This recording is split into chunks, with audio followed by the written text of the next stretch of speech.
ஆன்மீக நண்பர்களுக்கு அனைவருக்கும் வணக்கம். இன்று நாம் பார்க்க போகிறது என்ன அப்படின்னா, ரொம்ப எளிமையான ஒரு விஷயங்கள் வீட்டில் வந்து நம்ம யதார்த்தமாக செய்வோங்க. அந்த மாதிரி செய்கிற விஷயங்களால் வந்து நம்மளுக்கு வந்து பணம் வரவு, பணம் வந்து வீட்டில் தங்காது. இந்த மாதிரி எதில் கஷ்டம் வருதுன்னே தெரியுது. எவ்வளோ சம்பாதிச்சாலே நம்மளுக்கு வந்து நிறைய செலவுகள் வந்துகிட்டே இருக்கும். ஏன் என்ன நம்ம புரியாமல் வந்து வீட்டில் வந்து மண்டையை போட்டு குழப்பிக்கிட்டு இருப்பீங்க.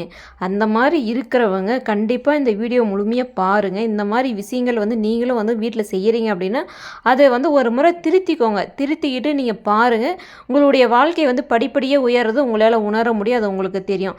இது வந்து நாம் வந்து இப்போ வந்து சொல்கிறதே கிடையாதுங்க. முன்னோர்கள், நம்மளுடைய தாத்தா பாட்டிகள் வந்து முன்னோர்கள் வந்து சொல்லுவாங்க, அடிக்கடி சொல்லுவாங்க, இந்த மாதிரி செய்யாத, அந்த மாதிரி செய்யாத, வீட்டில் இப்படி பண்ணக்கூடாது, அப்படி பண்ணக்கூடாது அப்படின்னு சொல்லுவாங்க.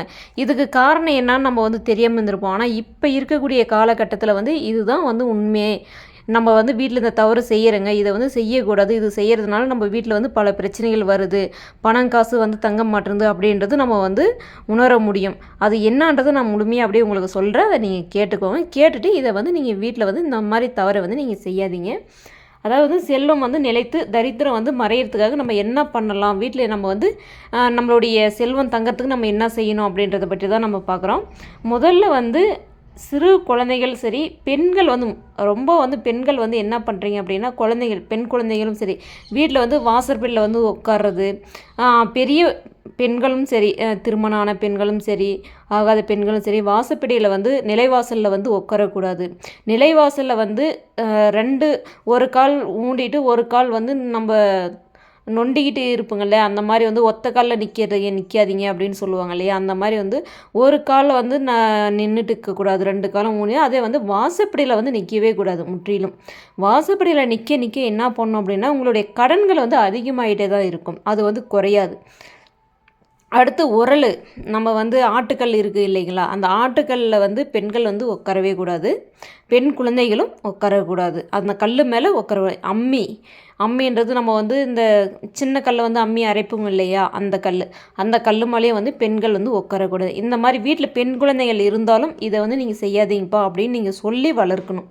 இந்த மாதிரி செய்யாமல் வந்து குழந்தைங்களும் சரி, நீங்களும் வந்து இந்த தவறை வந்து செய்யாதீங்க. அடுத்தது பார்த்திங்கன்னா, ஒருவருக்கு வந்து பணம் கொடுக்க வேண்டுமென்றால் வாசப்படியில் வந்து நின்று பணம் வந்து கொடுக்க வேண்டாம். அதாவது வந்து வாங்குபவரும் சரி, கொடுப்பவரும் சரி, வாசப்படிக்கு வெளியே போயிட்டு அல்லது உள்ளே இருந்து கொடுங்க. நான் சென்டரில் வந்து அவங்க வெளியவும் நீங்கள் உள்ளேயும் கை நீட்டி இப்படி வந்து வாசப்படியை வந்து தாண்டி கொடுக்கக்கூடாது. 2 பேரும் வந்து உள்ளே இருக்கணும், இல்லை 2 பேரும் வெளியே நிலை வாசப்படிக்கு வெளியே இருக்கிறோம். அப்படி இருந்து வந்து நீங்கள் கொடுத்தீங்கன்னா அது உங்களுக்கு ரொம்பவே நல்லது. அடுத்து 3வது விஷயம் என்ன அப்படின்னா, உங்கள் வீட்டில் வந்து லக்ஷ்மி கடாசம் வந்து தங்கணும் அப்படின்னா நீங்கள் வந்து என்ன செய்கிறீங்கன்னா, வீட்டில் வந்து வெற்றிலை, இப்போ சாமி கும்பிட வந்து வெற்றிலை வாங்குறீங்கன்னா, வெற்றிலை வந்து வாடாமல் வந்து நீங்கள் எடுத்து போட்டுடணும். அதை வாடி காய வச்சு எடுத்து போடக்கூடாது. வாழை இலை, இப்போ நான் யாராவது விருந்தாளிங்க வராங்க அப்படின்னா வாழை இலையை அறுத்துட்டு வந்து வச்சுட்டு அவங்களுக்கு போட்டுட்டு மீதி இருக்கிற இலையை வந்து அப்படியே வாட வச்சு 2 நாள் 3 நாள் 4 நாள் இந்த மாதிரி விட்டுட்டு அப்புறமா எடுத்து போடுறது அது ரொம்ப முற்றிலும் வந்து தவறு. இந்த 2 இலையுமே வந்து வீட்டில் வாடாமல் பார்த்துக்கோங்க. எடுத்துகிட்டு வந்தீங்கன்னா அன்றைக்கி ஒரு நாள் மட்டும் யூஸ் பண்ணிங்கன்னா முடிஞ்சு, அவ்வளோதான். அடுத்த நாள் வந்து நீங்கள் தூக்கி போட்டுடணும். இதை வந்து கவனமாக இதை வந்து பாருங்கள். இதை வந்து நீங்கள் கண்டிப்பாக கடைப்பிடிக்கணும் இதவே. அடுத்து 4வது பார்த்தீங்கன்னா, வெற்றிலை தரையில் வந்து வைக்கக்கூடாது. சுண்ணாம்பு வெற்றியில் வந்து போடவும் கூடாது. பிரம்மச்சாரிகள் வந்து தாம்பூலம் வந்து உட்கொள்ளக்கூடாது அப்படின்னு சொல்லுவாங்க. வெற்றிலையை வந்து தரையில் வைக்காமல் எப்படி வைக்கிறதுன்னு கேட்டிங்கன்னா, ஒரு தட்டு, நம்ம வந்து பூஜை அறையில் எப்பயுமே வந்து தட்டு இருக்கும், செம்பு தட்டு, பித்தளை தட்டு, அந்த மாதிரி தட்டில் வச்சு வைங்க. அப்படி இல்லைன்னா வாழை இலையில் வச்சு வைங்க. வச்சுட்டு அந்த ஒரு நாள் சாமி கும்பிட்றீங்களா, கும்பிட்டுட்டு அடுத்த நாள் நீங்கள் தூக்கி போட்டுடலாம். அதுவே அதாவது கால் மிதிக்காத இடத்துல வந்து தூக்கி போடணும். அதுவும் நீங்கள் கால் மிதிக்கக்கூடிய இடத்துல வந்து தூக்கி போடக்கூடாது. எங்கேயாவது புதருக்கோ அந்த மாதிரி எங்கேயாவது வந்து வெளியே வந்து தூக்கி போட்டுருங்க. அடுத்து உப்பு வந்து தரையில் வந்து சிந்தக்கூடாது. அரிசி கழுவும் போது தரையில் வந்து அரிசியும் வந்து சிந்தக்கூடாது. இது 2மே வந்து மகாலட்சுமி வந்து வாசம் செய்யக்கூடியது. அப்படி இருக்கும்போது நீங்கள் இந்த மாதிரி வந்து சிந்தனைனா கண்டிப்பாக வந்து நம்ம வீட்டில் வந்து லக்ஷ்மி கடாசமே இருக்காது. ஏன்னா அரிசி வந்து இது வந்து முன்னோர்கள் சொல்லுவாங்க, அரிசியை வந்து சிந்தாமல் போடுங்க, உப்பு வந்து கீழே சிதறக்கூடாது, கீழே எரிக்கக்கூடாது அப்படின்னு சொல்லுவாங்க. ஒரு சில வட்டார வழக்கில் வந்து அந்த மாதிரி சொல்லுவாங்க. உப்பு வந்து சால்ட்டும் சரி கல்லுப்பும் சரி கீழே சிந்தாமல் போடுங்க அப்படின்னு சொல்லுவாங்க. இந்த மாதிரி சிந்தினீங்கன்னா வீட்டில் வந்து லக்ஷ்மி தங்காது அப்படின்னு முன்னோர்கள் சொல்லுவாங்க. நீங்கள் வந்து கேள்விப்பட்டிருப்பீங்க. இது முற்றிலும் உண்மை. இதை வந்து நீங்கள் தவிர்த்துக்கணும். கண்டிப்பாக வீட்டில் வந்து நம்ம சமையலுக்கு யூஸ் பண்ணும்போது உப்பு வந்து சிந்தாமல் வந்து பார்த்துக்கோங்க. அடுத்து பகலில் வந்து குப்பையை வந்து வீட்டில் இருந்து எடுத்துகிட்டு போய் வெளியே போட்டுருணும். அது வந்து செவ்வாய்க்கிழமை வெள்ளிக்கிழமை வந்து வீட்டில் இருக்கிற குப்பையை வந்து எடுத்துகிட்டு போய் போடக்கூடாது. மாலை 6 மணிக்குள்ளே வந்து 6 மணிக்குள்ளே குப்பையை வந்து எடுத்துகிட்டு போய் போட்டுருங்க. 6 மணிக்கு மேலே எடுத்துகிட்டு போய் போடாதீங்க. 6 மணிக்கு மேலே குப்பையை எடுத்துகிட்டு போய் போட்டிங்கன்னா உங்கள் வீட்டில் வந்து லக்ஷ்மி கடாசம் இருக்காதுங்க. இது முற்றிலும் உண்மை. இந்த மாதிரி விஷயங்கள் நீங்கள் வந்து செஞ்சுட்டு இருக்கீங்கன்னா அதையும் வந்து தவிர்த்துக்கோங்க. அதே போல் இரவில் வந்து வீடு வந்து துடைக்கிறதோ ஒற்றை வந்து அடிக்கிறதோ தூசிங்கெல்லாம் வந்து நம்ம அடித்து நைட்டு வந்து எடுத்துகிட்டு போய் போடுறது அதெல்லாம் வந்து முற்றிலும் தவிர்த்துக்கோங்க.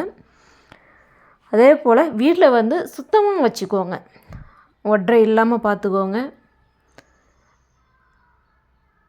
கொஞ்சம் வந்து சமையல் அறை பூஜை அறைகள் வந்து எல்லா அறைகளும் வந்து கொஞ்சம் வந்து சுத்தமாக வச்சுக்கிட்டிங்க அப்படின்னா லக்ஷ்மி கடாசம் உங்கள் வீட்டில் வந்து இருக்குது அப்படின்றது ஒரு ஐதீகமாகவே இருக்கும். ஏன்னா சாமி வந்து வெளியே இருந்து உள்ளே வரும்போது மங்களகரமாக பார்க்க லட்சணமாக இருந்துச்சு அப்படின்னா சாமி வந்து தங்கும் அப்படின்றது சொல்லுவாங்க. முன்னோர்கள் சொல்லக்கூடியது. இது எல்லாமே வந்து தாத்தா பாட்டி சொல்லக்கூடிய ஒவ்வொரு விஷயமும் இப்போ வந்து அது உண்மையாக இருக்குது. முழுமையாக நம்பி இதை வந்து நீங்கள் வீட்டில் செஞ்சுட்டு இருக்கீங்கன்னா இதை வந்து தவிர்த்துக்கோங்க.